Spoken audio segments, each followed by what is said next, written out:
પતિએ જ એકદમ સ્વામિત્વ કરી દીધું. એટલામાં તો એક સરસ મજાની ફોરેનની મર્સિડીઝ ગાડી નીકળી અને મારા આગળ આવીને ઊભી રહી. હવે એ માણસ છે, અમારી જે સભા થઈ ગઈ એ સભાના પ્રમુખ હતા. અને કે સ્વામીજી અહીં કેમ ઊભા છો? હું આ બસની રાહ જોઈને ઊભો છું, બસ આવે તો હું જઉં. અરે ના રે ના, કે બેસી જાઓ મારી ગાડી, હું તમને ઉતારીને પછી આગળ જઈશ. અને મેં કહ્યું એ આ નરસિંહ મહેતાની ઊંડી, આ નરસિંહ મહેતાની ઊંડી. હું તો એટલો ખુશ થઈ ગયો, એટલો ખુશ થઈ ગયો. માત્ર 2 રૂપિયાનો જ પ્રશ્ન હતો, પણ કેટલો મહત્વનો. પછી થોડુંક ચાલ્યા એટલે ભાઈ મને કે તમે આજ જે પ્રવચન કર્યું ને એ બિલકુલ મારા ઉપર જ ઘટતું હતું. અક્ષરે અક્ષર મારા કોઈએ ખાનગીમાં કંઈ કહી દીધું હતું શું? મેં હું તો હંમેશા સામે બેઠેલા હોય ને એમને ઘટે એવું જ બોલું છું. હવે પહેલા જે થઈ ગયા એમની વાતો કરીને શું કરવાનું છે? તમારી જ રામાયણ સાંભળો ને, તમારું જ મહાભારત સાંભળો ને. અને છૂટ આપો જો બંધ બેસતી પાઘડી પહેરી લેવાની છૂટ. ના નથી પાડતો નહીં, પાઘડી બંધ બેસતી આવે ને તમે પહેરી લો તો દર્પણ આગળ જઈને જુઓ તો ખરા કેવા દેખાવ છો. એટલે એટલા માટે બધાને છૂટ છે. પછી એને વાત કરી અને કે સ્વામીજી બચપણમાં હું જયારે 9-10 વર્ષનો હતો, અમારે ત્યાં 4થી ચોપડી સુધીનું નિશાળ હતું. એટલે 5મી, 6ઠ્ઠી ને 7મી ભણવા માટે સામેના ગામે ચડ્ડી આવડા થીગડા ચડ્ડી, બીજી ચડ્ડી નહીં, પગ ઉઘાડા અને ઉનાળાનો તાપ ધોમ ધોમ ધોમ, ધરતી તપી હોય તવા જેવી, પણ પગમાં ચંપલ નહીં, બૂટ નહીં. પછી જયારે બપોરે 1-1.5 વાગે પાછા વળીએ તો પેલા ઝાડના ચોખડા બધા કાપી હાથમાં પકડીને દોડી, બહુ પગ ગજાય એટલે એના ઉપર મૂકીને ઊભા થઈ, થોડીક શાંતિ મળે, વળી પાછા દોડીએ. એમ કરતા કરતા માંડ ઘેરા. મેં કહું પછી બસ કે પછી તો હું આફ્રિકા ગયો અને ભગવાને બેડો પાર કરીને આવી તો 4 મર્સિડીઝો છે. મેં કહું પછી બસ એટલે કે મને કે પછી વાત પૂરી થઈ. મેં કહું ના, ખરી વાત હવે શરૂ થશે, પૂરી નથી થઈ. જો પૂરી થઈ હોય તો તમે મારા પ્રવચનને સમજી જ ન શક્યા. કારણ કે હવે શું શરૂ થશે? હવે એ શરૂ થશે કે તમારું બચપણ આજે કેટલાય છોકરાઓમાં છે. જે બચપણમાં તમારી દશા હતી એવી દશાવાળા આજે ગામે ગામ કેટલાય છોકરાઓ, એમને ચંપલ નથી, એમને બૂટ નથી, એમને ભણવાની ચોપડીઓ નથી, એમને ફીના પૈસા નથી, એમને ડ્રેસ નથી. તો એ છોકરામાં તમારું રૂપ જુઓ. એને જોઈ કરીને એમ લાગો હું પણ આવો જ હતો, હું પણ આવો જ હતો. એમાં તમારું રૂપ જુઓ. અને હવે એમને ચંપલો આપો, ડ્રેસ આપો, પુસ્તકો આપો, ફી આપો, આ બધું આપો. અને કે હા, એ વાત તો બિલકુલ સાચી છે. હવે હું એ જ કહીશ. એક પ્રેરણા છે ને, એ પ્રેરણા એક બહુ મોટું મહત્વનો ભાગ ભજવતી હોય છે. એટલે એક માણસ તો એવો છે કે દુઃખ પડે ત્યારે હે ભગવાન કર્યા, દુઃખ જાય એટલે ગુમડું ફૂટ્યું ને વૈદ્ય વેરી, પછી તું કોણ ને ફરી પાછું દુઃખ પડે ત્યારે પાછા આ પેલા વિદ્યાર્થીઓ છે ને હિન્દુ યુનિવર્સિટી વાળા, પછી ફરી પાછું ભીડ ક્યારે જામે? જ્યારે રિઝલ્ટ નીકળવાનું હોય. આવતીકાલે કે આજના પેપરમાં રિઝલ્ટ નીકળવાનું છે, આવા બધા પેલા મીઠાઈમાં હાર લઈને પડિયા લઈને ઉભા હોય, આંખ મીચીને, આંખ બંધ કરીને, હે મારા ના, થાંભલો ફાડીને તું પ્રહલાદ માટે પ્રગટ થયો, થાંભલો ફાડીને પ્રગટ થયો, મારા માટે થાંભલો ફાડવાની જરૂર નથી. પેપરમાં રોલ નંબરથી પ્રગટ થયો, રોલ નંબરથી પ્રગટ થયો. આ અર્થ છે. માણસો મોટો ભાગ આ છે. પછી એક જિજ્ઞાસુ છે, એને દુઃખની નથી પડતું. મારે જાણવું છે ભગવાન કેવો છે, ભગવાન કેવો છે, હું કોણ છું, હું શું છું, આ સંસાર શું છે. જિજ્ઞાસુ છે. અને જિજ્ઞાસાને પૂરી કરવા માટે એ રખડ કરે. આ હિમાલયનો ભાગ, આ ફલાણું, અહીંયા કોને ફલાણે ફાહિયાન હુયનસાંગ વિત્સિંગ, એ પર્વતોની પર્વતમાળાઓ પાર કરીને રખડે છે. खुद शुरू होता है इंसान ठोकरें खाने के बाद, रंग लाती है हीना पत्थर पे घिस जाने के बाद. હિના એટલે મહેંદી. મહેંદીને ઘસો તો એમાંથી લાલી પ્રગટ થાય, અને મહેંદીના પાંદડા હાથમાં પકડી રાખો તો એમાં કઈ લાલી આવે. માણસ છે ને, એ માણસમાં પણ જે માણસાઈ છે ને, દિવ્યતા છે, મહેંદીની માફકે પીસાયેલા માણસમાં હોય. જે માણસ રખડ્યો નથી, ભટક્યો નથી, ઠોકરો ખાધી નથી, પીસાયો નથી, એમાં લાલી ના આવે. એમાં લાલી ના આવે. કરોડાધિપતિનો દીકરો કરોડાધિપતિ થઈને બેસે, એમાં કઈ મોટી વાત. પણ જેને બધું જોયું છે, વેદના જોઈ છે, પીડા જોઈ છે, એ જયારે થાય તો એમાં એક લાલી આવે, એમાં એક ચમક આવે, અને એ ચમકના દ્વારા એ હજારોનો ઉદ્ધાર કરતો. જિજ્ઞાસુ, અર્થી, અને બીજો છે એ અર્થ માટે. મને પૈસા પૈસા પૈસા. જ્ઞાની છે ભરતર્ષભ, અને ચોથો છે એ જ્ઞાન, જો અપરાકટ થાય. અને જ્ઞાની સ્વાત્મૈવ મે મત. એ અર્જુન, આ જ્ઞાની છે એ જ મારો આત્મા છે. એને કશું જોઈતું નથી, કંઈ કહેતા કંઈ જોઈતું નથી. ભગવાનની પાસે રોજ મળે છે, વાતો કરે છે, પણ ભગવાનની પાસે કશું માગતો નથી. કબીર મન નિર્મલ ભયા, જૈસે ગંગા નીર, પાછે પાછે હરી ચલે, કહત કબીર કબીર. કબીરના પાછળ ભગવાન ચાલે છે, અને ભગવાનની પાછળ આખી દુનિયા ચાલે છે. આપતા જાઓ, આપતા જાઓ, આપતા જાઓ. કબીર એની મસ્તીમાં ચાલી રહ્યા છે, પાછળ ભગવાન.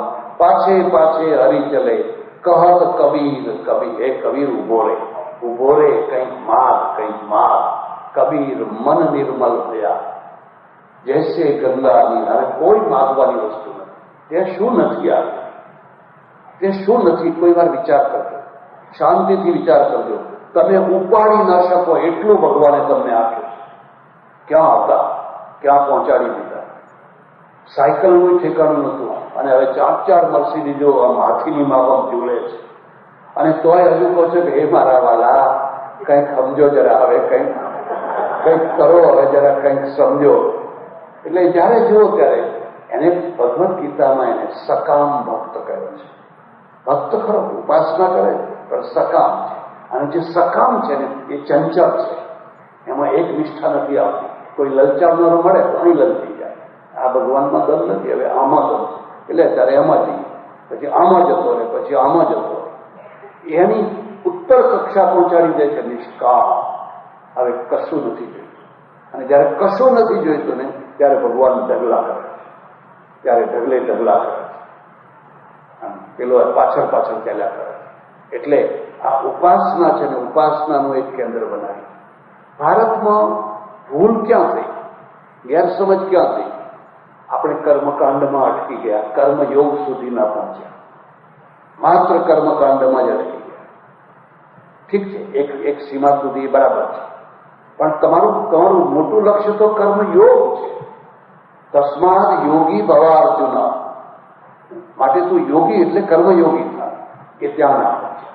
એવી જ ભૂલ અહીંયા કરી. ભલે તમે ભગવાનને તમારા ઉપયોગ માટે સકામ ભાવનાથી કરો, પણ સકામ તો શરૂઆત છે.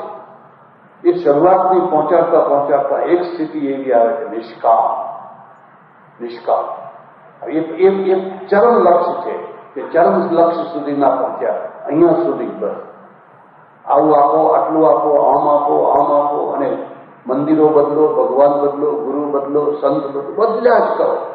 કારણ કે એમાં આપોઆપ ચંચળતા છે, સકામ. એવી જ રીતે ત્રીજું ક્ષેત્ર છે, અને ત્રીજા ક્ષેત્રમાં શું છે? દર્શન છે, ફિલોસોફી છે, ચિંતન છે. અને ચિંતનમાં પણ થોડી ભૂલ થઈ ગઈ. ભૂલ શું થઈ ગઈ? આપણે ત્યાં જેટલું ચિંતન છે ને દુનિયાના કોઈ ધર્મ પાસે, હું કોઈ અહંકારથી નથી બોલતો, મેં ઘણા લોકો સાથે આ ચર્ચા કરી છે કે અમારા ત્યાં તો આ બધા વિચાર છે જ નહીં. બીજું જુઓ, અમારે ત્યાં કેટલું બધું ભર્યું છે, પણ એ ઊંડાણ સુધી લોકો જતા નથી. સામાન્ય પ્રજાને આટલે જ અટકાવી દીધા. ભગવાનનો જન્મ થયો, પછી રૂકમિણી વિવાહ થયો. હવે રૂકમિણી વિવાહ થયો, તમે અહીં કરો પાછા, અને એમાં કેટલું તમે ભજવી શકો છો. અરે કોણ રૂકમિણી છે, કોણ કૃષ્ણ છે, પણ ઊંડાણમાં જાઓ તો ખબર પડે. એટલું ડીપનેસ, એટલું ડીપ છે, એટલું ડીપ છે. એટલે આપણે તો દર્શન છે. અને દર્શનમાં શું? આત્મા, પરમાત્મા, જગતનો વિચાર, સૃષ્ટિનો વિચાર, આત્મા કોણ છે, પરમાત્મા કોણ છે, અને આગળ વધતા વધતા વધતા એક એવી કક્ષાએ પહોંચી ગયા, ચરમ એવી કક્ષાએ કે જગત છે જ નહીં, મિથ્યા છે, ત્રણેય કાળમાં નથી, જગતનું કોઈ અસ્તિત્વ નથી. બૌદ્ધોના વિજ્ઞાનવાદીઓ અહીંયા પહોંચ્યા, પછી આપણા વેદાંતીઓ ત્યાં પહોંચ્યા. એનું પરિણામ શું આવ્યું? પ્રજા નિષ્ક્રિય થઈ ગઈ. પ્રજા નિષ્ક્રિય થઈ. જો જગત છે જ નહીં, કશું કરવાનું જ નથી, આ બધું સ્વપ્ન છે, સ્વપ્નના ખેલ છે, સ્વપ્ન સિવાય કશું જ નથી, તો હવે કંઈ કરવાનું રહેતું જ નથી. પ્રજાની મહત્વાકાંક્ષા ખતમ થઈ ગઈ, ઈચ્છા શક્તિ ખતમ થઈ ગઈ. એટલે એનું પરિણામ એ આવ્યું, કોઈ વાર તમારી ઈચ્છા થાય તો તમે હરિદ્વાર ઋષિકેશ જજો. હરિદ્વાર ઋષિકેશની અંદર નહીં તો 40 થી 50,000 સાધુઓ હશે, એકલા અહીંયા જ એકલા, અને બહુ સારા સારા, બહુ વિદ્વાન, બહુ જ્ઞાની. હું રહેલો એટલે ખબર, પણ નિષ્ક્રિય, કશું જ નહીં કરવાનું, કાંઈ કહેતા કાંઈ નહીં કરવાનું. અને પેલા પાદરીઓ જંગલોમાં ફરી ફરી અને ઝોપડે ફરી અને કોઈને અનાજ આપે, કોઈને કપડાં આપે, કોઈને કંઈ આપે, કોઈને કંઈ આપે. એટલે આખું ક્રિશ્ચનોમાં બદલાઈ જાય. હવે આ બધા બેઠા બેઠા શું કરે છે?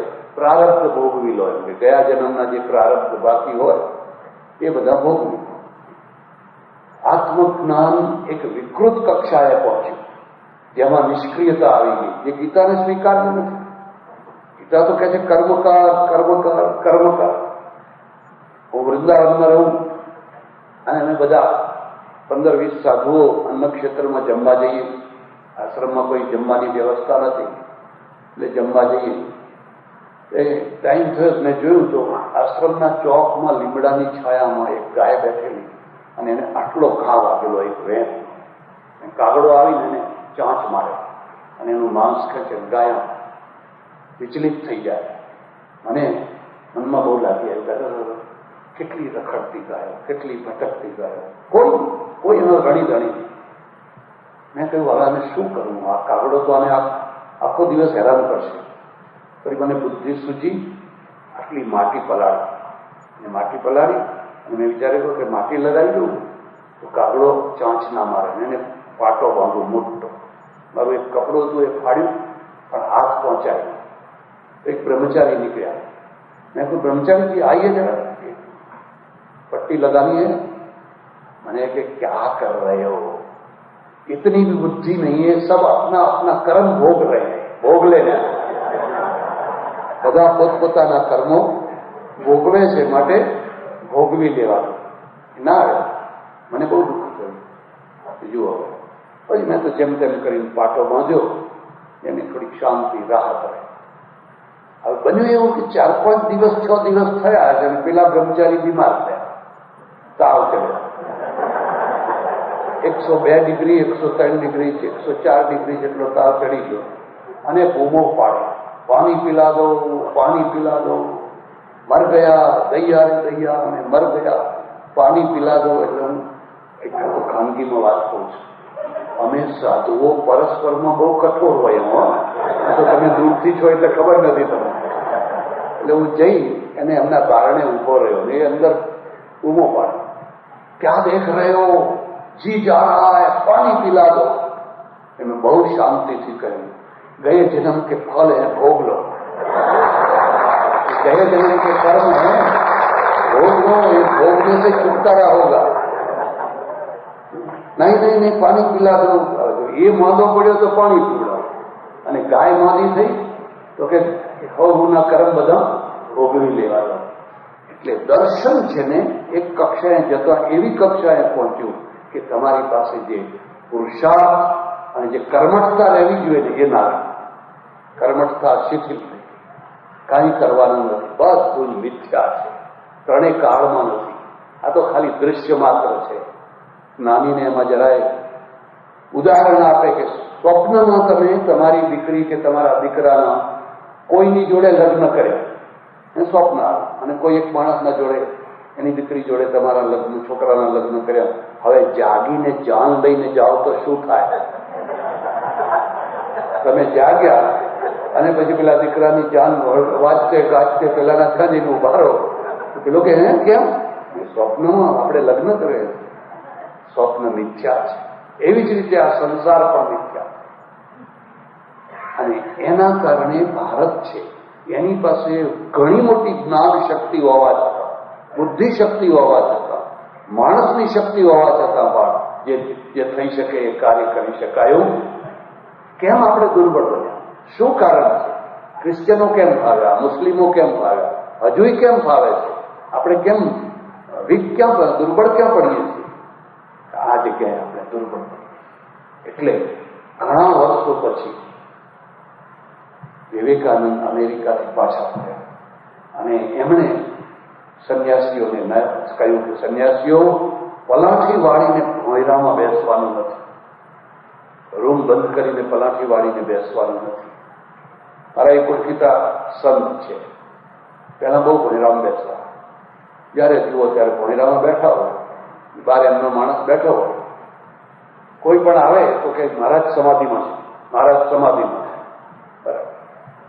પછી તો ગાઢ પરિચય થયો, ઓળખ્યા. મેં કહ્યું પણ તમે ભોંયરામાં કરો છો શું? મને કે ઊંઘું છું. હે? તો ઊંઘો છો તો પછી બહાર ઊંઘો ને, ભોંયરામાં શું કેમ ઊંઘો છો? મને કે ના ના, તમે જ બધા શ્લોક બોલો છો ને, નિદ્રા સમાધિ સ્થિતિ સંચાર પદયો એમ કરીને એક શ્લોક છે, તો એ નિદ્રા સમાધિ જ છે. અને કે જુઓ, હું નથી પૂજાતો, મારું ભોંયરું પૂજાય છે. જો હું બહાર બેસું ને, કોઈ દર્શન કરવા ના આવે, દર્શન કરવા કોઈ ના આવે, પણ લોકોને ખબર છે કે મહારાજ જ્યારે જુઓ ત્યારે સમાધિમાં ભોંયરામાં બેસે છે, એટલે બધી લાઈન લાગે છે. આ ભોંયરાની લાઈન છે. આ વાત જો સાચી હોય તો આપણી આંખ ઉઘડવી જોઈએ. આપણી આંખ, આપણે સહજ વાતને કેમ સ્વીકાર નથી કરી શકતા? જે નોર્મલ છે એને કેમ સ્વીકાર નથી કરી શકતા? કંઈક આડંબર કરો, કંઈક દંભ કરો, કંઈક પાખંડ કરો, બસ પછી લોકોના ટોળા ભેગા. તમે સરળ સહજ થઈને બેઠા, આપણા જેવા જ છે, આપણા જેવા જ છે. મને કે મારું ભોંયરું પૂજાય છે. હવે છોડી દીધું. પછી મારા સંપર્કમાં આવ્યા અને છોડી દીધું. આજે તો મને કહે છે કે તમે મળ્યા પણ બહુ મોડા મળ્યા. હવે તો હું ગરડો થઈ ગયો. જો વહેલા મળ્યા હોત તો કંઈક કરી બતાવો, પણ હવે હું તો ગરડો થઈ ગયો. હું તો કશું ગરડા નથી થયા. છેલ્લી ઘડીએ પણ જેટલું થાય એટલું કંઈક ને કંઈક કરવું. પેલા ઝૂંપડે ફરીને સેવા કરે છે. આપણે બ્લુ પ્રિન્ટ જ નહીં, એવી બ્લુ પ્રિન્ટ જ ના બનાવી. આપણે બ્લુ પ્રિન્ટ બનાવી પલાઠી વાળીને બેસો, અંતરંગ થાવ, અંતર્મુખ થાવ, તૈલ ધાર વત ભગવાનનું ભજન કરો. તૈલ ધાર એટલે પૂર્વ બંગાળમાં આખો એક સંપ્રદાય કીર્તન જ કીર્તન, કીર્તન જ કીર્તન, કીર્તન જ કીર્તન. કીર્તન કરવું જોઈએ, હું એનો વિરોધી નથી, પણ માપનું હોવું. થોડુંક સવારે, થોડુંક સાંજે. હવે 24 કલાક તમે કીર્તન કરો. વૃંદાવનમાં તો જાઓ તો જોજો, કેટલીય બહેનોને 24 કલાક કીર્તન કીર્તન ને કીર્તન જ કરવા, મુઠ્ઠી ચાવ ચોખા આપવા. અને આપણે પ્રચાર કરી દીધો તૈલ ધાર વત, આ બધું થવું. પેલા વિવેકાનંદ આવ્યા, એમણે કહ્યું તમે સવારે થોડી પ્રાર્થના કરો, સાંજે થોડી પ્રાર્થના કરો અને આખો દિવસ કામ કરો. પણ એ કામ કેવું કામ કરો? જેમાં લોકોનું ભલું થતું હોય. ચરક ભિક્ષવે બહુજન હિતાય બહુજન સુખાય. એ ભિક્ષુઓ બુદ્ધ કહે છે, વિચરણ કરો, વિચરણ કરો. જેમાંથી ઘણા લોકોનું ભલું થતું હોય, જેમાંથી ઘણા લોકોનું કલ્યાણ થતું હોય, એવી જગ્યાએ વિચરણ કરો. બેસી ના રહો, તમારી શક્તિનો સદુપયોગ કરો. સર્વભૂત હિતે રતા ગીતા. અર્જુન, આ જે મહાપુરુષો છે ને બધા પ્રાણીઓનું હિત કરનારા. આખા વિવેકાનંદ એક બીજી પલટી લાવી, બ્લુ પ્રિન્ટને બદલી. તમે કફ ઉપાડો, લોકોના મળમૂત્ર ઉપાડો, લોકોને ઇન્જેક્શન આપો, એમને શરીર ધોવો. હવે યોગ નથી કરવાનો, એ તમારી વ્યક્તિગત વાત છે, પણ જે કામ આ નર્સો કરે છે, નર્સો કરે છે, પાદરીઓ કરે છે, એ કામ તમારે કરવાનું. અને એનું એક પરિણામ આવ્યું. થોડોક વળાંક આવ્યો. ગાંધીજી આવ્યા, બીજા બધા આવ્યા, ઘણા લોકો આવ્યા અને એમણે કહ્યું કે આ ખરું કામ તો આપણું રહી જાય છે. આપણે ત્યાં ક્યાં અનાથ આશ્રમો હતા, ક્યાં વૃદ્ધાશ્રમો હતા, વિધવાઓ માટેની ક્યાં જગ્યાઓ હતી? કશી જ નથી. બધા રીબાઈ પાછલી જિંદગીમાં મરતા.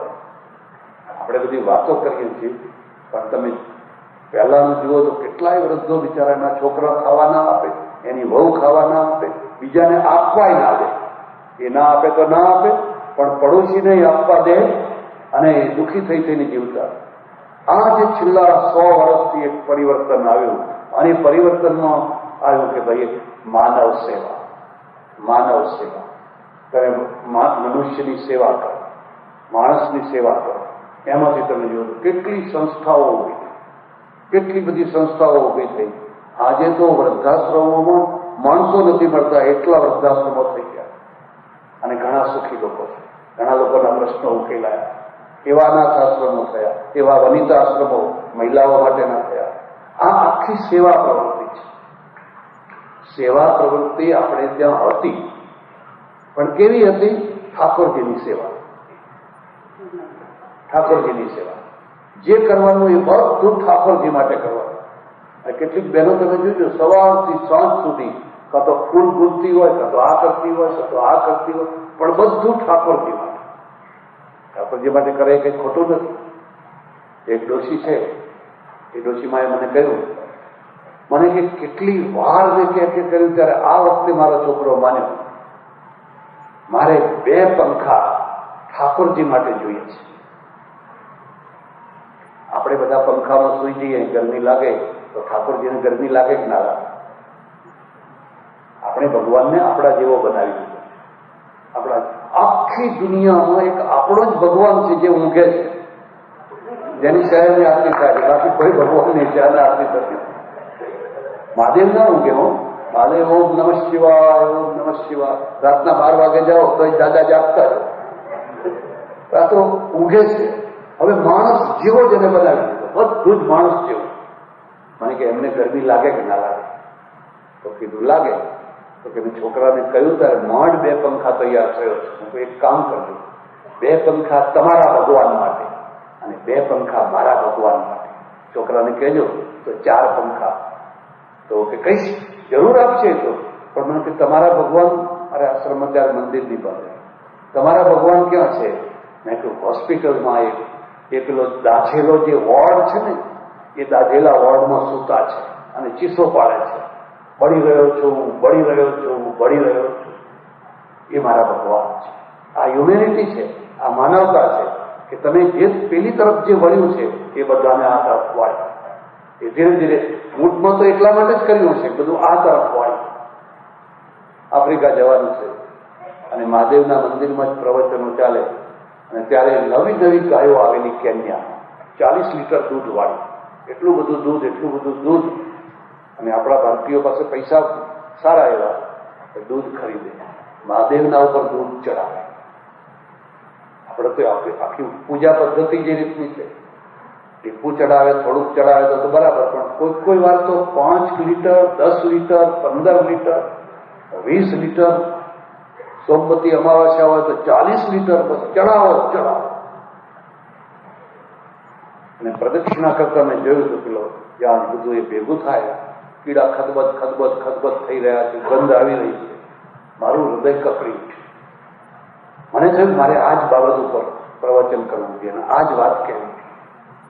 હમણાં મેં અહીંયા અમેરિકામાં એક જગ્યાએ સાંભળ્યું કે એક મહારાજ આવેલા, એમણે 400 ગેલન દૂધ મહાદેવ ઉપર ચડાવ્યું. થોડું નહીં, કેટલા? 400 ગેલન. ભક્તોને કહ્યું, ભક્તો બધા લઈ આવ્યા અને બધું દૂધ ચડાવીને પાછી બાલટીમાં બાલટી જઈને રોડ ઉપર ખાલી કરી આવવા, બાલટી જઈને રોડ ઉપર ખાલી કરી આવવા. મારું હૃદય કકડ્યું છે અને મને થયું મારે ચૂપ ના રહેવું છે, મારે આ વાત કહેવી છે.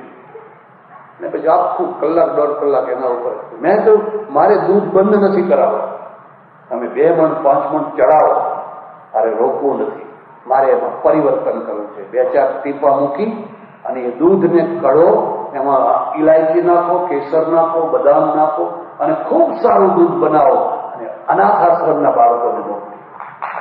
અનાથ આશ્રમના બાળકો ગ્લાસ ભરી ભરી કાળા લોકોના પીસે ને વૃદ્ધાશ્રમમાં મોકલી દો, હોસ્પિટલમાં મોકલી દો, તો એમ કહેશે કે હિન્દુ ધર્મ તો બહુ સારું છે, જુઓ ને આપણને કેવું દૂધ પીવડાવે છે, તમારો જય જયકાર થશે. અને આ જયારે જોશે કે આ અમારું દૂધ આ રીતે નષ્ટ કરે છે, તમારા ઉપર ઘૃણા થશે, તમારા ઉપર તિરસ્કાર થશે, પરિવર્તન આવવું. આપણે બંધ નથી કરાવો. અને એના દ્વારા તો ઉલટી ઘણી પેલા ફોરેન વાળા ફોટા પાડે છે, પછી બતાવે છે, જુઓ આ હિન્દુ ધર્મને જોઈ લો. એને પરિવર્તન કરવાની જરૂર છે. અને આ પરિવર્તન થઈ શકે એમ છે, કરી શકાય એમ છે. અને નહીં ના કરી શકો તો શું થાય? તો પછી એ આપોઆપ સુકાઈ જવાનું છે. આવનારી પેઢી એને ચાલુ રાખવાની નથી, એ વિરોધ કરવાની જ છે. પેલા કકડેલા રૈયામાં એને કહેવું પડ્યું, તે દિન આંસુ ભીના રે હરિના લોચનિયાને દીઠા. એક દિન આંસુ ભીના રે હરિના લોચનિયાને દીઠા. કાશીમાં જ એક મંદિર, અને હું દર રવિવારે દર્શન કરવા જાઉં. પહેલા તો સાધુઓ સાથે પરિચય નહીં, પણ પછી ધીરે ધીરે પરિચય થયો, આત્મીયતા થઈ ગઈ, મિત્રતા થઈ ગઈ. અન્નકૂટના દિવસો, અને અન્નકૂટના દિવસોમાં ઓહો કઈ થાળ ભરેલો, મોટો થાળ ભરેલો ઠેઠ સુધી 300 પ્રકારની મીઠાઈઓ બનાવેલી, 300 પ્રકારની. એવું સૌના પાછળ ઉભા રહીને દર્શન કરું. મારો આ પહેલેથી નિયમ છે. મંદિરમાં કદી ક્લાસ ના પાડશો. First class, second class, third class અને લોઅર ક્લાસ. હું સૌના પાછળ ઉભો રહું. મારે કોઈ ફર્સ્ટ ક્લાસમાં જવું નથી. આપણે કેટલી ભૂલો કરીએ છીએ. તો એટલે સાધુ મારા ઓળખીતા હતા, હાથ પકડીને મને કે ચાલો ચાલો ચાલો, ખેંચીને લઈ ગયા અંદર જઈને જોયું તો હસી પડ્યું. જે બહારથી પેલી મોટી મીઠાઈ દેખાતી હતી, એ પડી ના જાય એટલે એના પાછળ ઈંટો ગોઠવેલી. મોહનથાળના ચકતા બરાબર ઉભા રહે ને, પડી ના જાય ને, એટલે એના પાછળ બધી ઈંટો ગોઠવેલી. મેં કહ્યું, મહારાજ આ જે આગળ છે એ તો મોહનથાળના ચકતા છે, એ તો મારી સમજમાં આવી વાત, પણ આ પાછળ મોટા મોટા ચકતા છે એ કયો થાળ છે? મને કે શું તમે મજાક કરો છો, મશ્કરી કરો છો? એ તો પેલા પડી ના જાય એટલે મેં રાખ્યા છે. મેં કહ્યું ના ના, એવું નથી. મને એવું લાગે છે કે આ ભગવાનને તમે એમ કહેવા માંગો છો કે તારા નસીબમાં તો આ ઈંટો જ છે. આ જે આગળના જે થાળ છે ને, 300 પ્રકારના જે થાળ છે ને, એના પડીકા બંધાશે. 25 વાળું, 51 વાળું, 101 વાળું, એ પડીકા બંધાશે. જેવો માણસ એવો પડીકો આપતા, જેવો દેખાય કે આને 25 વાળું આપો, આને 5 વાળું આપો, આને 2 વાળું આપો. પણ આનો ભૂક્કો પણ, પડીકો તો નહીં પણ આનો ભૂક્કો પણ કોઈ ગરીબના છોકરાના પેટમાં જવાનો. આ બધું ક્યાં જવાનું? જેને પહેલેથી જ ડાયાબિટીસ છે, જેને હાર્ટ એટેક આવ્યો છે, જેની કિડની ખરાબ છે, જેના ફ્રીજમાં પહેલેથી બધું બગડી રહ્યું છે, કેટલા દિવસથી બધું ભરેલું બગડે, ત્યાં જઈને આ પડીકું પાછું સ્ટોરેજ થઈ જશે. પણ કોઈ ગરીબના પેટમાં, કોઈ ગરીબ છોકરાના પેટમાં અન્નકૂટનો થાળ જવાનો. મને કે જો મંદિર ચલાવવું હોય તો બધું કરવું પડે, એમને એમ કઈ મંદિર ના ચાલે. મેં કોઈ એના કરતા મંદિરને તાળું માર્યું હોય તો તાળાવાળું મંદિર જેટલી પ્રેરણા આપશે એટલું આ મંદિર પ્રેરણા નહીં આપે. પેલા તાળાવાળા મંદિરમાં છે તો લોકો પ્રેરણા લેશે, પણ અહીંયા તો લોકો કહે છે તમારે જો ચલાવવું હોય તો આવું કરો, જેવું અમે કરીએ છીએ એવું તમે કરો. એટલે તમે હરખા અને અમે બધા હરખા, કોઈ કોઈને શું કહી શકવાનું. એટલે એક પરિવર્તન. અને પરિવર્તન શું છે? આખા હિન્દુ ધર્મને હવે કર્મકાંડ પ્રધાન નહીં. માત્ર 24 કલાક તમે ભગવાનનું ભજન જ કરે એ તો થાય જ નહીં, શક્ય જ નથી. એવું પણ નહીં તો આ જગત મિથ્યા છે, ત્રણેય કાળમાં નથી, અને હું આત્મા છું, હું બ્રહ્મ છું, એવું પણ નહીં. પણ એક વાસ્તવિકતા છે, પીડા છે. તમે સેવા કરો, તમે જઈને એની સેવા કરો, એવા દિન દુઃખી લાચાર ગરીબ માણસો. નહીં તો આ ક્રિશ્ચિયાનિટી છે ને, એક હિન્દુ નહીં રહેવા દે. મને ઘણા લોકોએ કહ્યું અહીંયા પણ એક સંપ્રદાય એવો છે કે આપણા છોકરાઓ એ તરફ ખેંચી જાય છે, આપણી છોકરીઓ એ તરફ ખેંચી જાય છે. થોડીક પાકિસ્તાન તરફ ખેંચાય ને થોડીક અહીં ખેંચાય. તમે કરશો શું? ક્યાં જઈને ઉભા રહેશો? એને એ કહે છે જુઓ આ લોકો કેટલી સેવા, કેટલાના મોતિયા, કેટલા રક્તપીતિયા. જુનાગઢમાં એક ગોરીબેન, મારે રક્તપીતિયાના કેન્દ્રમાં જવાનું થયું તો મેં એને પૂછ્યું તું અહીં કેટલા વર્ષથી છે? એકલી. મને કે 20 વર્ષથી. ઉંમર કેટલી? તો 40 વર્ષથી. એક 20 વર્ષની ગોરી છોકરી જુનાગઢમાં રક્તપીતિયા કેન્દ્રમાં આવીને રહે અને રક્તપીતિયાની સેવા કરે. એના દર્શન કરવા કોઈ ના જાય, એના દર્શન કરવા કોઈ ના જાય. મને એને વાત કરી કે આ બધા રક્તપીતિયા છે, અમે નોકર બધા નર્સો બધું રાખીએ છીએ, પણ એને કોઈ અડતા નથી. અમને વળગી જાય તો અમને વળગી જાય. હું જાતે બધાના ધોઉં છું, હાથ પગ બધું જાતે. મને 20 વર્ષથી કંઈ વળગ્યું નથી.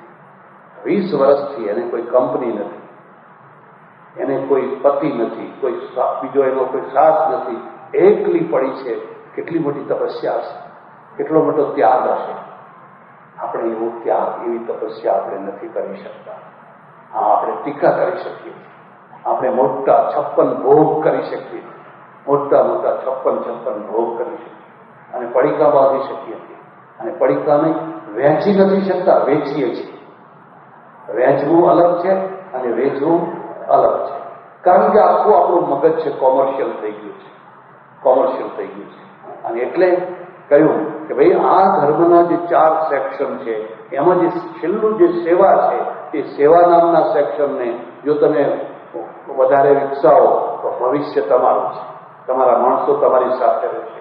કેટલા દીન દુઃખી લાચાર માણસો છે એ બધા તમને પોકારી રહ્યા છે અને પોકારી રહ્યા છે, અમારા માટે કંઈક કરો, અમારા માટે કંઈક કરો, અમારા માટે કંઈક કરો. મેં એનો અનુભવ કર્યો. ધરતીકંપ થયો કચ્છમાં અને 3જા દિવસે અમે પહોંચી ગયા અને લોકોએ કઈ વસ્તુઓ મોકલી છે દેશમાંથી વિદેશમાંથી, ટ્રકો ભરી ભરીને એના પહેલા ત્યાં ધરતીકંપ થયો. લોકો કહે છે આટલી વસ્તુઓ કોઈ નથી આવી. પરિવર્તન કેમ આવ્યું? લોકો હવે સમજ્યા છે અને સમજ્યા છે કે આ સેવા છે એ જ ખરો ધર્મ છે.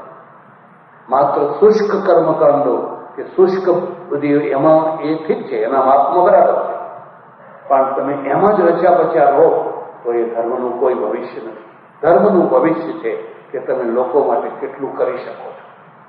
પુષ્કળ આવ્યું, એટલું બધું ઢગલાબંધ આવ્યું, વાપરી ના શકો એટલું આવ્યું. એટલે આજે દેશમાં હો કે અહીંયા હો કે જે કોઈ જગ્યાએ હો, આપણું મંદિર હોવું જ જોઈએ. અને મંદિરની શોભા એની સેવા વધતી છે. માનવ સેવા, માનવ સેવા. કોઈની પાસે દવાખાનાના પૈસા નથી, કોઈની પાસે ઘેર જવાના પૈસા નથી, કોઈની પાસે કંઈ પ્રોબ્લેમ છે. આવા સુખી દેશમાં પણ પ્રશ્નો તો રહેવાના છે. દેશના પ્રશ્નો જુદા છે અને અહીંના પ્રશ્નો જુદા છે. અહીંયા એવા ઘણા વૃદ્ધો છે જેને મંદિરે જવું છે પણ કોઈ લઈ જનાર નથી. છોકરોને વહુ છે એ જોબ ઉપર જાય છે, એમને કંઈ રસ નથી અને એ ડોશી કે ડોસો બિચારા ઘરમાં ચૂમાઈને બેઠા છે. એમનું મન થાય છે મંદિરમાં જઈએ, કંઈ ભાગ લેતા હોય, આ હોય તે હોય, ત્યાં જમણવાર હોય. કોઈ એક માણસ એવો હોય એને ખ્યાલ આવે કે અહીંયા એક માજી છે, ચાલો એને ગાડીમાં બેસાડી, ચાલો એ દાદાને ગાડીમાં બેસાડી દો. તમે જોજો એની આંતરડી ઠરે અને આંતરડીમાંથી આશીર્વાદ નીકળે કે એ મારા દીકરા ભગવાન તારું ભલું કરે. આ ખરો આશીર્વાદ, આ ખરો આશીર્વાદ છે. પણ શરત એ છે કે તમારા અંદર માનવતા જાગે તો. ધર્મનું આજનું જે અંગ છે તે હવે માનવતા છે, હ્યુમેનિટી છે. બાકી બધો છે એ ધીરે ધીરે ધીરે બધા સુકાઈ જવાના છે, પણ આ માનવતા છે એ જ ખાસ રહેવાની છે. એટલે સજ્જનો, 2 દિવસ મારે અહીં આવવાનું થયું, રહેવાનું થયું અને આટલી વિશાળ મોટી સંખ્યામાં તમે બધા ઉપસ્થિત રહ્યા, હાજરી આપી અને કોઈ પણ વિક્ષેપ વિના, જરા પણ ગડબડ વિના તમે શાંતિથી આ બધું સાંભળ્યું એ જોઈને મને બહુ આનંદ થયો. મારે આપ સૌને એક જ વાત કહેવાની છે, એક જ વાત કહેવાની છે કે તમે માનવતા તરફ વળો. માનવતા એ જ મોટો ધર્મ, માનવ સેવા એ જ મોટો ધર્મ. બાકી ઈશ્વરનું સ્મરણ કરવાનું, બીજું બધું કરવાનું, પણ પ્રવૃત્તિ બધી આ તરફ વાળવાની. બીજી વાત, તમે જે કંઈ હો, તમને જે કંઈ મળ્યું હોય, જે ના મેળવી શક્યા હો, એના માટે બને તો પુરુષાર્થ કરો. પુરુષાર્થ કર્યા પછી પણ જો એ ન મળતું હોય ને એમ લાગે કે આ મળી શકે એમ છે જ નહીં, તો સંતોષ કરો. ઈશ્વરને પ્રાર્થના કરો કે મારા પ્રભુ મને સંતોષ આપ, મને તૃપ્તિ આપ. તો લુખ્ખા રોટલામાં પણ તમારા ચહેરા ઉપર એક ચમક આવશે. ચમક ચમક ચમક. લુખ્ખો રોટલો ખાઈને પણ એક ચમક આવશે. અને જો એ સંતોષ નહીં હોય તો અબજોના ટેકરા ઉપર બેસીને પણ ઉતરેલું ડાચું. તમે કદી કુબેરની મૂર્તિ જોઈ? આપણી મૂર્તિઓ બધી સમજવા જેવી છે. આ બધું એમને નકામું નથી. એક મૂર્તિને જોજો, ઉડાણથી જોજો. તમે કુબેરની મૂર્તિ જોજો, ગજબની મૂર્તિ રચી. કુબેર એટલે સૌથી મોટામાં મોટો પૈસાદાર માણસ, એનું નામ છે ધન કુબેર. એની મૂર્તિ બનાવી છે. એક પલાઠી એક પગની વાળી છે, બીજો પગ આમ અધર છે અને આમ લમડે હાથ દઈને બેઠો. આ કુબેરની દશા, એ બિચારો લમડે હાથ દઈને બેઠો. પેલા કિલકિલાટ કરે છે, પેલા મજૂરો આ તે. તમે જોવું હોય તો જોજો, દેશમાં ને અહીંયા પેલો આવડો મોટો રેડિયો હોય ને, ધમ ધમ ધમ વાગતો હોય ને, નાચતા હોય ને, કૂદતા હોય. આ કુબેર લમડે હાથ દઈને બેઠો. તું એ કંઈક ઉભો થાય ને, નાચ ને કૂદ ને, કે ના અમારાથી કશું ના. એટલું ટેન્શન, એટલું બોધરેશન, એટલું બધું દબાણ છે ચારે તરફથી, અને દબાણમાં જીવી રહ્યો છે. એને કોઈ રસ્તો બતાવે, અને રસ્તો એ છે એક ટ્રસ્ટ બનાવે, માના નામે, બાપના નામે, પરિવારના નામે, અને ટ્રસ્ટમાંથી માનવતા ઉભી કરે. તું સમર્થ છે, આમ હાથ ફેરવે તો પૈસાનો ઢગલો કરી શકે એટલું તારામાં સામર્થ્ય છે. તારા સામર્થ્યનો ઉપયોગ લોકો માટે કર, ગરીબ માણસો માટે કર, દુઃખી માણસો માટે કર. ચારે તરફ દુઃખ જ દુઃખ છે, એ દુઃખને હળવું કરવા માટે કર.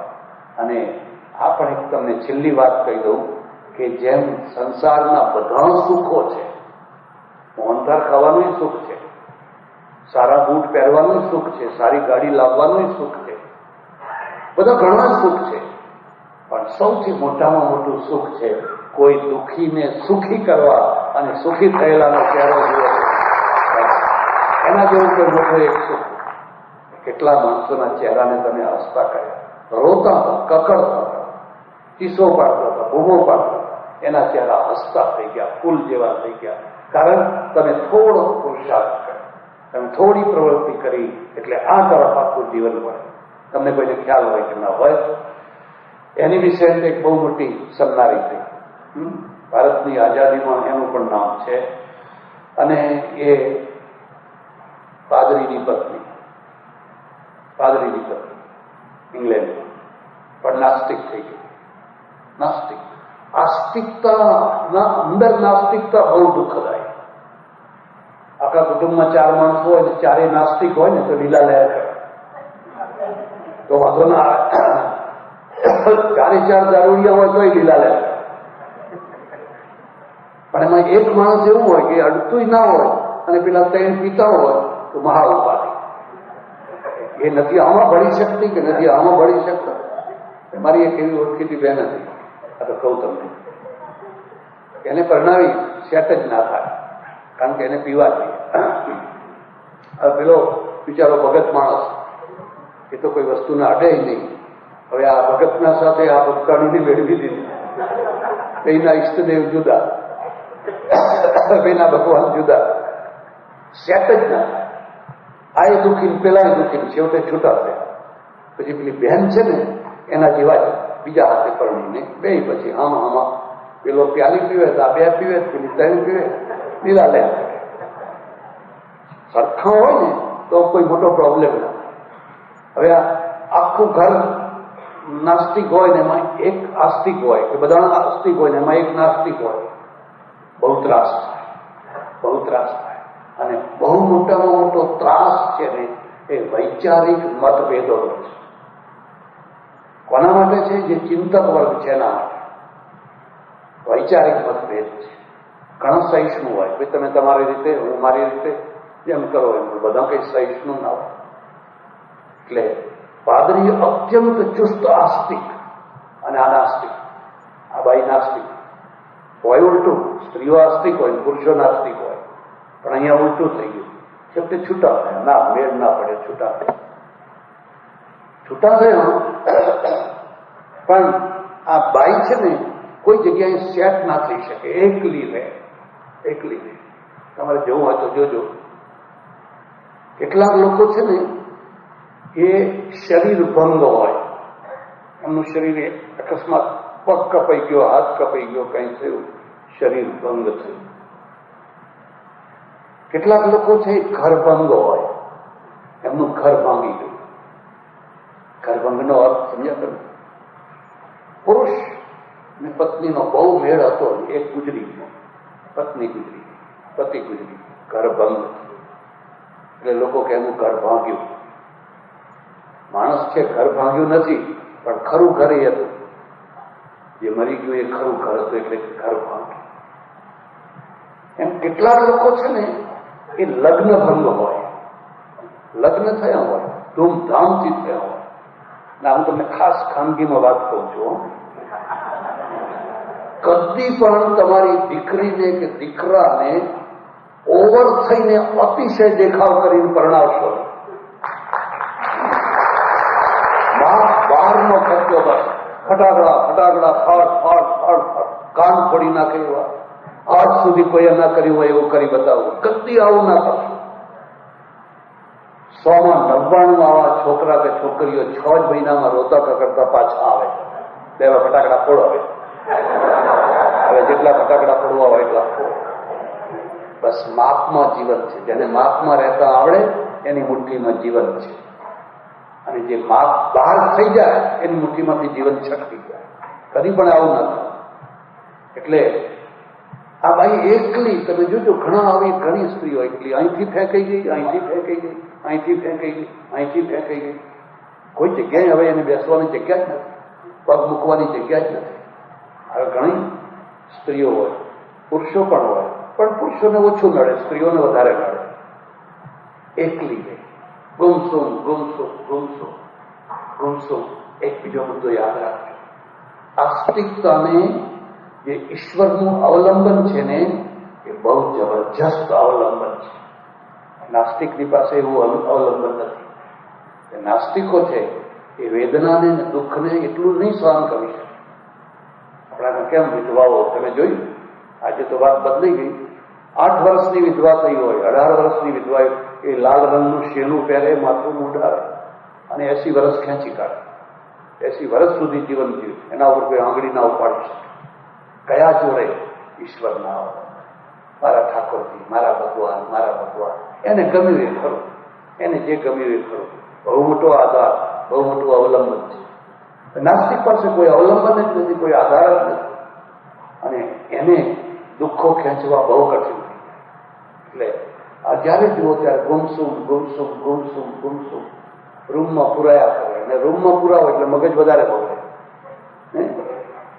બગીચામાં જઈને બેસે, બગીચામાં જઈને બેસે અને એને આભાસ થાય. એને એમ લાગે છે કોઈ મને કંઈ કહી રહ્યું, બોલી રહ્યું, go India, go to India, go to India. હવે આને કોઈ જાડો ઇન્ડિયા જોયેલું નહીં. એને થાય કે કોણ મને આવું કહે છે, go to India, go to India. એક બીજો મુદ્દો યાદ રાખો. જિંદગીમાં કોઈ વાર આવા બુદ્ધિથી પરના અનુભવો થતા હોય છે.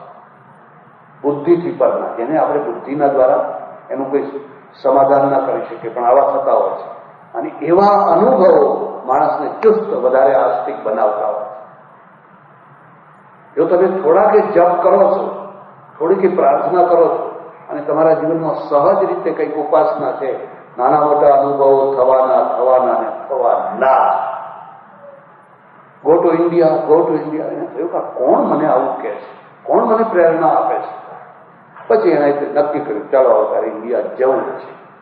અને બાઈ, અંગ્રેજ બાઈ, ઇંગ્લેન્ડથી ઇન્ડિયા આવી. હવે એને તો પછી બધું ઘણું કામ કર્યું. ગાંધીજીની સાથે હોમરૂલ લીગને એ બધી સ્થાપના કરી, અને બહેનો માટે કામ કર્યું, થિયોસોફિકલ સોસાયટીની સ્થાપના કરી, બધું કર્યું. આ નાસ્તિક બાઈ એટલી આસ્તિક થઈ ગઈ, એટલી આસ્તિક થઈ ગઈ, રોજ ગંગાજીમાં સ્નાન કરવા જાય. અંગ્રેજના માણસને એ ગંગાનું જળ તો જોવાનું ના ગમે. આપણી નદીઓ કેવી છે તો આપણે જાણીએ છીએ, પણ એ રોજ ગંગાજીમાં સ્નાન કરવા જાય, સાડી પહેરે. એનો પતિ પાદરી ગુજરી ગયો, એના પતિનું શ્રાદ્ધ કરે, બ્રાહ્મણને બોલાવે અને શ્રાદ્ધ કરે. એકદમ વળી નાસ્તિકતા પછીની જે આસ્તિકતા છે ને, એ તો પરાકાષ્ઠાની આસ્તિકતા. એને નાસ્તિકતા તો જોઈ લીધી બધી. હવે આસ્તિકતા આવી છે, નાસ્તિકતા પછીની આસ્તિકતા. એટલે એક અવલંબન છે, એક પરમેશ્વરનું અવલંબન છે, એક પરમેશ્વરનો આધાર છે. અને આધારના દ્વારા માણસ જીવન જીવતો હોય છે, એને જીવવા દેવો. અમારે ત્યાં કહ્યું છે, એની શ્રદ્ધાને તોડશો નહીં, એની શ્રદ્ધાને ભંગ ન કરશો. ન બુદ્ધિભેદમ જને જ્ઞાન જોશયેત સર્વકર્માણી વિદ્વાન યુક્ત સમાચાર. એની શ્રદ્ધા પ્રમાણે હિન્દુ ધર્મની આ ખાસિયત છે. એટલે અમારી પાસે કોઈ પણ આવે એને કદી ઈષ્ટદેવ બદલવાનું ના કહીએ. કઈ કોનું ભજન કરો છો? મહાદેવનું. ઓમ નમઃ શિવાય, ઓમ નમઃ શિવાય. અમે રામાય નમઃ, કૃષ્ણનું, શ્રી કૃષ્ણ શરણમ નમઃ. તમે જેનું કરતા હો એનું કરો. ઘણા લોકોને આવી ખૂટે, નહીં હો, એ નહીં, આ જ કરવાનું. આ બધું છોડી દો, આ બધા ખોટા ઘરમાંથી કાઢી નાખો, બધે જવાનું બંધ કરી